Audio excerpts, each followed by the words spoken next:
Sur ce salon du livre, un peu plus de 200 auteurs sont attendus. Le thème principal est le courage. J'ai souhaité vous inviter tous les deux parce que ça va nous permettre d'avoir à la fois le point de vue de l'organisateur et le point de vue de l'auteur qui va présenter son ouvrage. D'abord, Jean-Luc Gagliolo, en choisissant comme thème le courage, était-ce un moyen d'inviter tout un chacun à réfléchir aux défis actuels ? C'est un moyen de faire comme dit Boualem Sansal, le président d'honneur du festival, que chacun apporte sa petite pierre de courage pour que nous parvenions à avoir un courage global pour faire face aux défis qui se présentent à nous de multiples natures.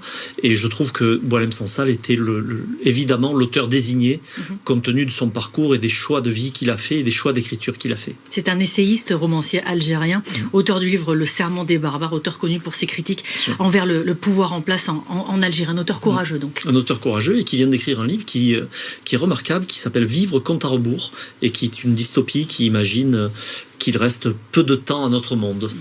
Le courage, qu'est-ce que c'est pour vous ? Le courage, d'abord, étymologiquement, c'est le fait d'avoir du cœur. Donc le cœur de faire face à ses peurs. Et puis le courage, c'est aussi la capacité que l'on a à mettre en œuvre ce qui ne nous est pas naturel. Koun, vous avez écrit un livre qui reprend des citations liées à la pratique du vélo. Oui. Alors je vais faire un rapprochement avec le thème de ce festival du livre. Il en faut du courage pour monter certains cols à vélo. Il faut du courage déjà pour monter certains cols et aussi pour oser éditer un livre comme ça parce que je suis parti d'une page blanche. La maison d'édition Giletta du coup m'a laissé vraiment carte blanche et j'ai pu parler, moi qui suis un grand cycliste, grand passionné du cyclisme et ancien designer vélo, j'ai vraiment tout mis et avec beaucoup d'humour et des fois des mots un peu plus crus pour faire rigoler aussi même les non-initiés du vélo, quoi. Donc une liberté totale et une prise de risque. Et une grosse prise de risque, ouais, de ce livre où, je l'explique donc, il y a des expressions liées au vélo et puis après vous dessinez aussi à côté des autour. Et en fait, tout est lié. Il y a vraiment le texte est lié à l'image et il y a des tiroirs qu'on tire et il y a plein de choses cachées même dans les images où je pense qu'on ne verra pas ça à la première lecture et c'est ça qui est intéressant, c'est de pouvoir ouvrir le livre où on veut et regarder l'image ou le texte et faire le lien, quoi. Avec votre livre, on se rend compte donc qu'au Festival du Livre, il y a tout type de littérature proposée, tout style littéraire.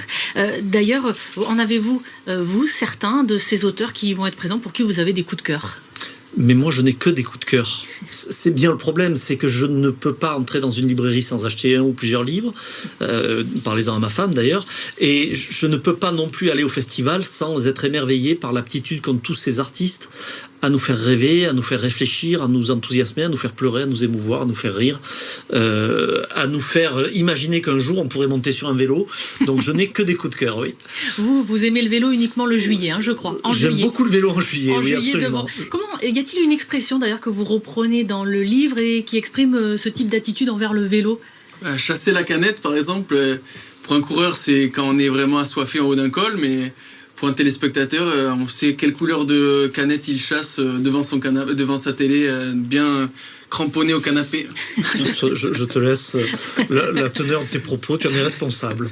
Durant ce festival du livre, il va y avoir aussi des prix remis, notamment le prix B des Anges à Camille de Peretti pour son roman L'inconnu du portrait, dans lequel elle imagine la vie d'une jeune femme peinte par Gustave Klimt. Qu'est-ce qui a poussé le jury à la sélectionner ?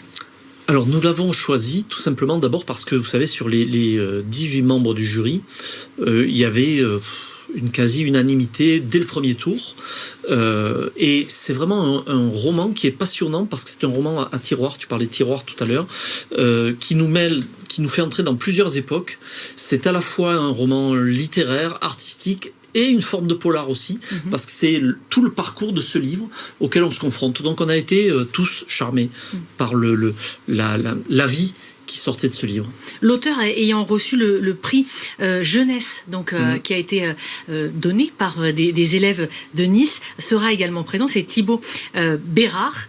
Il a écrit Suzanne Griotte, Le parc aux limaces. Ça, c'est intéressant aussi, puisque ce prix, il a permis à des jeunes d'être sensibilisés à la lecture durant toute l'année. Certains de ces jeunes seront-ils présents sur le salon ? Tous les jeunes seront présents. C'est-à-dire que nous avons proposé à différentes classes de CM1, CM2, 6e, de différents niveaux, donc afin que eux-mêmes lisent les livres proposés par les libraires de Nice et soient eux-mêmes les jurés. Et donc ils ont choisi, ils ont voté, ils ont lu les 4 livres en 2 mois. Et aujourd'hui, ils vont donc rencontrer l'auteur, à la fois dans leur classe pour certains, et à la fois au Festival du Livre cet après-midi pour la remise du